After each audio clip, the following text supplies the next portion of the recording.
Let's keep talking about Darrell Brooks and the sovereign citizen defense. Fuel me once here, still driving instructor of the world. Thank you. So this is part 2, and if you haven't seen part 1, please go back and watch it. There's a good foundation there. Sovereign citizens believe that all judges and lawyers know about the government swap that happened, and they're all complicit in it. They're beholden to some foreign agency. They don't know which foreign agency, but it's one with nefarious purposes. So when babies are born, the U.S. government uses their birth certificate and social security number to set up a trust in the baby's name from which they reap huge investment rewards. These are Treasury Direct accounts, TDAs, that allow both the parents and the government to own the child. That's why you see them arguing about names in all caps. They believe that's the government name, the Treasury Direct Association name, and not their actual name. They claim their parents submitted a name with an initial capital and then other lowercase letters.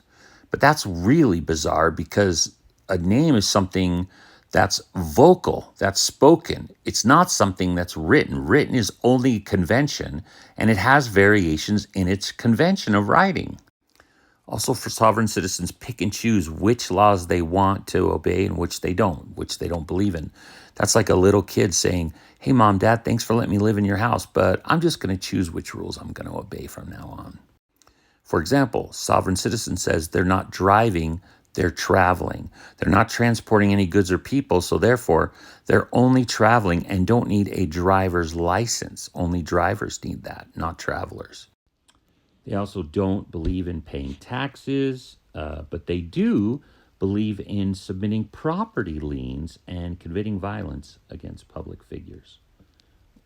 Why are those laws okay for them? It's interesting that most government spellings of a name use all caps, but not all. It's also interesting that Darrell Brooks has already had all of these documents. He has a driver's license. He has these other things. That's why this is just looking as a defense for him and not an ideology. That's why he doesn't understand enough to really argue it well.